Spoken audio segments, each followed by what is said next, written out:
गुरुजी प्रणाम। प्रणाम जी। अच्छा गुरुजी, एक आशीष शर्मा जी हैं कोई आपके सुनने वाले। कौन है? आशीष शर्मा। अच्छा, चलो ठीक है जी। तो उन्होंने गुरुजी आपसे प्रश्न किया है कि अगर कोई व्यक्ति हाँ। अध्यात्म के पथ पर वो अग्रसर है, हाँ। आध्यात्मिक यात्रा में अपनी वो आगे बढ़ रहा है, बढ़ना चाहता है, वो ये कैसे निश्चित करे कि वो आगे बढ़ रहा है, वो ठीक रास्ते पर बढ़ रहा है, उसकी आध्यात्मिकता का जो उसने मार्ग चुना है वो सही है, ये उसको कैसे इंश्योर हो? तो इसके बारे में कैसे आप बताएंगे? अध्यात्म के पथ पर चलने वाले आदमी को स्वयं ये पता लग जाता है, अनुभव हो जाता है अपने आप ही, क्योंकि सेल्फ अध्यात्म का मतलब होता है सेल्फ रियलाइजेशन, आत्मा का बोध, अपनी आत्मा का ज्ञान। ये अध्यात्म पथ का की यात्रा है।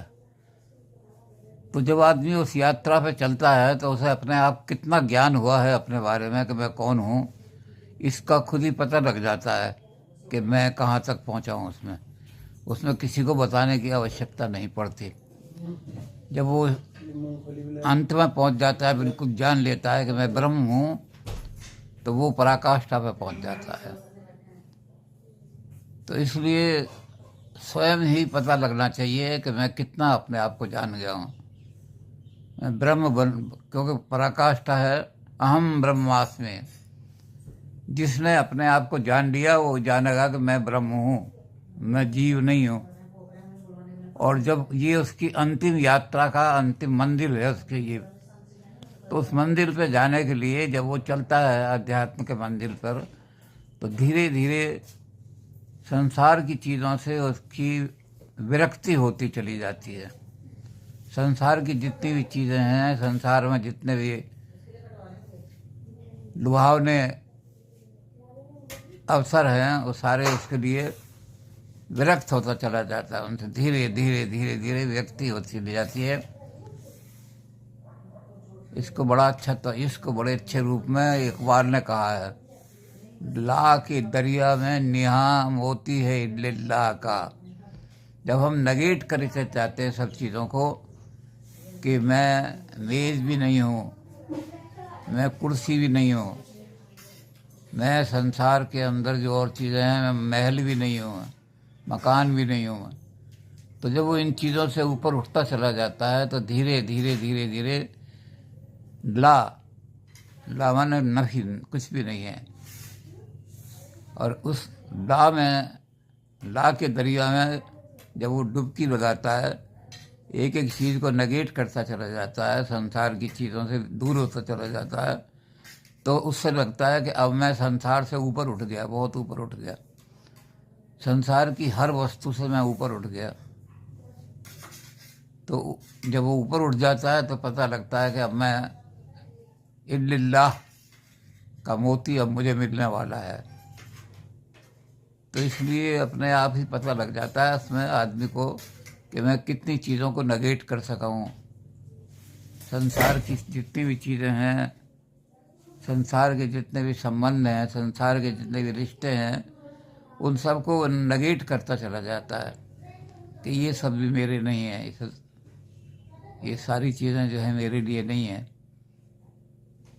और जब उसको लग जाता है कि मैं संसार से ऊपर उठ रहा हूँ, तो खुद ही उसको लग जाता है कि मैं कौन कौन सी चीज़ें हैं उनसे ऊपर उठ गया हूँ। और अगर वो अभी किसी चीज़ में उसकी आसक्ति बनी रहती है तो इसका मतलब उस रास्ते पर ठीक नहीं जा रहा। अनासक्त हो जाना चाहिए उसे, बिल्कुल किसी चीज़ से थोड़ा सा भी लगाव उसको आसक्ति नहीं होनी चाहिए। तो उसको पता लग जाता है कि मैंने अनासक्ति में मैं कहाँ तक अनासक्त हो पाया हूँ, किन चीज़ों से मेरी आसक्ति दूर हो गई है। तो ये अपने आप ही उसको पता लगता रहता है कि मैं कितनी चीज़ों को नेगेट कर चुका हूँ और कितनी चीज़ें अभी और ऐसी हैं जिनको मैंने नेगेट करना है, यानी जिनसे मैंने आसक्ति दूर करनी है। तो मेरी आसक्ति अगर दूर हो गई तो मैं मंजिल पर पहुंच जाऊंगा, और आसक्ति अगर दूर नहीं हुई तो अहम ब्रह्मास्मि की मंजिल पर नहीं पहुंच सकता। तो इसमें किसी को बताने की ज़रूरत नहीं पड़ती, इसमें खुद ही आदमी को पता लगता है कि मैं कहाँ तक पहुंच गया हूँ। ये अपने आप ही बोध होता रहता है इसका धीरे धीरे। और अंत में गुरु का वचन सुनते ही मुख से निकलता है हम ब्रह्मास्मि, हम ब्रह्मास्मि। तो ये किसी और आदमी के बताने की चीज़ नहीं होती, ये स्वयं ही पता लगता है, क्योंकि स्वयं ही उस हालत में पहुंचना है हमने जो हमारी अंतिम स्थिति है। और अंतिम स्थिति को हमारे सूफियों ने मजदूब कहा है, यानी जज्ब कर दिया, अपने आप को मिला दिया कुल में। पाठ जब अपने आप को कुल में मिला देता है तो वो अंतिम उसकी मंजिल होती है। तो हम पाठ हैं छोटे छोटे उस परम ज्योति के, तो सबसे बड़ी ज्योति है। और उस ज्योति के, परम ज्योति के, हम जब अपने आप को उस परम ज्योति में लीन कर देते हैं बिल्कुल, तो संसार से दूर हो जाते हैं हम, संसार हमारे पास नहीं रहता फिर। और उस परम ज्योति में हम लीन अपने आप को हो जाते हैं, मजदूब हो जाते हैं, जज्ब हो जाते हैं। जज्ब का मतलब अपने आप को बिल्कुल मिला देना, अपने आप को उस अंत में मिला, अंतिम उस मिला देना, तो वो मंजिल हो जाती है। इसलिए कोई दूसरा आदमी आपको नहीं बता सकता, आप स्वयं ही देखेंगे कि मैंने किन किन चीज़ों से आसक्ति छोड़ दी है अपनी। और जब उस चीज़ को देखते जाएंगे कहाँ कहाँ मेरी आसक्ति छूट गई है, तो पता लग जाएगा मैं मंदिर की तरफ जा रहा हूँ।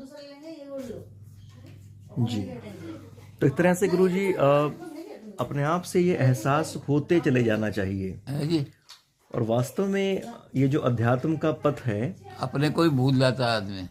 जी जी जी, मैं कचरा हूँ, और कचरा जब दरिया में मिल जाता है तो अपने आप को भूल जाता है कि मैं कचरा हूँ, वो फिर ये समझता है कि मैं दरिया हूँ। और दरिया जब समुद्र में मिल जाता है तो वो और भी विशाल हो जाता है। तो ये चीज़ जो है खुद ही आदमी को रियलाइज करनी पड़ती है कि मैंने कहाँ तक अपने लिमिटेशंस को तोड़ दिया है और कहाँ तक अभी और तोड़नी है लिमिटेशन मेरी। इसको कोई दूसरा आदमी नहीं बता सकता है कहाँ तक तोड़नी है लिमिटेशन, खुद ही पता लगता है कि मैंने लिमिटेशन तोड़ दी है या नहीं तोड़ी। और अगर लिमिटेशन नहीं तोड़ी है, यानी आसक्ति अभी मेरी किसी चीज़ में है, तो इसका मतलब अभी मैं पथ पर नहीं चल रहा हूँ अध्यात्म के पथ पर चलेंगे तो अनासक्त होता चला जाएगा आदमी।